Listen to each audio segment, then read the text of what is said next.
Hello friends, எல்லாரும் எப்படி இருக்கீங்க? நல்லா இருக்கீங்களா? இன்னைக்கு நம்ம என்ன ரெசிபி பார்க்க போறோம் அப்படின்னு பார்த்தீங்கன்னா, ரொம்ப ஹெல்த்தியான புரோட்டீன், மினரல், ஃபைபர், விட்டமின்ஸ் எல்லாமே நிறைஞ்சிருக்கிற பச்சை பயிறு வடை தான் பார்க்க போகிறோம். இது மூங் பீன் கிறிஸ்பி வடை. இந்த பச்சை பயிர் கேரளாலெல்லாம் பார்த்தீங்கன்னா வாரத்துக்கு ஒரு 4 தடவை செஞ்சுருவாங்க. இது தாளிக்கலாம், கஞ்சி வைக்கலாம், தோசை சுடலாம், சப்பாத்தி செய்யலாம், பல விதமான குழம்பு செய்யலாம், கடையலாம். இன்னைக்கு நம்ம இது வித்தியாசமான கிறிஸ்பி வடையாக நம்ம ஈவினிங் ஸ்நாக்ஸாக இதை செய்ய போகிறோம்.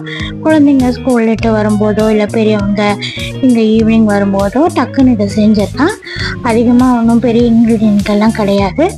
முதல்ல இந்த பச்சை பயிரை நல்லா ஊற வச்சுக்கோங்க. ஒரு 8 மணி நேரம் ஊறணும். முதல் நாள் நைட்டே நீங்கள் ஊற வச்சுக்கோங்க. ஊற வச்சது நல்லபடி தொட்டு பார்த்தீங்கன்னா உடையணும், அந்த அளவுக்கு ஊறணும். இப்போ ஒரு மிக்ஸி ஜாரில் ஒரு 3 பச்சை மிளகா, ஒரு சின்ன துண்டு இஞ்சி, சீரகம், கருவேப்பிலை இதெல்லாம் சேர்த்து நீங்கள் நல்லா நைஸாக அரைச்சிக்கோங்க. கொஞ்சம் குறப்பாக அரைச்சிட்டு அதை ஒரு பாத்திரத்தில் மாற்றிக்கோங்க.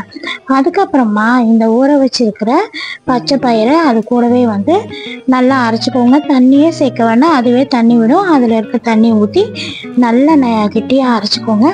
கொஞ்சம் பருப்பை மட்டும் கொஞ்சம் எடுத்து அந்த குறப்பாக அரைச்சி அந்த மசாலா கூட வச்சுருங்க. இப்போது நல்லா பொடி பொடியாக கட் பண்ண வெங்காயம், உப்பு சேர்த்து நல்லா பிசைங்க. அதை கொஞ்சம் தனியாக எடுத்து வச்சுருக்கோம்லே அந்த பருப்பு, அதையும் சேர்த்து நல்லா மசிச்சு விடுங்க.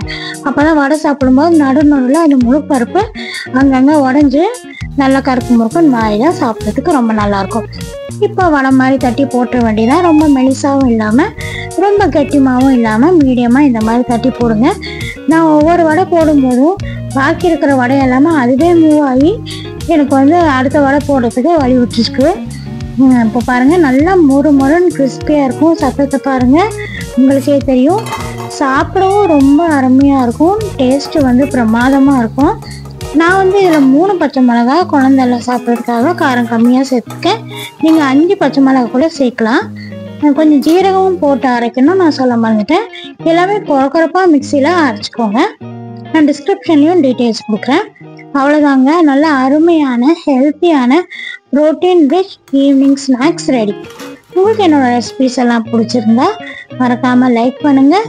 இதை செஞ்சு பார்த்துட்டு கமெண்ட் பண்ணுங்கள் எப்படி இருந்தது அப்படின்னு. தேங்காய் சட்னி கூடயோ இல்லைன்னா வெறுமையாக கூட சாப்பிடலாம். நான் இன்னைக்கு ஒரு வெளியில் கிளம்பிட்டே இருக்கேன். கிளம்புறதுக்கு முன்னாடி இந்த வடை செஞ்சு வச்சுட்டு சாமிக்கும் படைச்சிட்டு நான் இது எப்படி இருக்குன்னு சொல்லி சாப்பிட்டு பார்த்தேன். டேஸ்ட் செம்ம சூப்பராக இருந்ததுங்க. அப்படியே வாயில் வச்சா நல்லா முறுன்னு கிறிஸ்பியாக இருக்குது. டேஸ்ட்டும் நல்லா இருக்குது. சூப்பரான டேஸ்ட்டும் இருந்துச்சு. நீங்களும் ட்ரை பண்ணி பாருங்கள். இதே மாதிரி நல்ல ஹெல்த்தியான ரெசிபிஸோட உங்களை அடுத்து சந்திக்கிறேன். பாய்.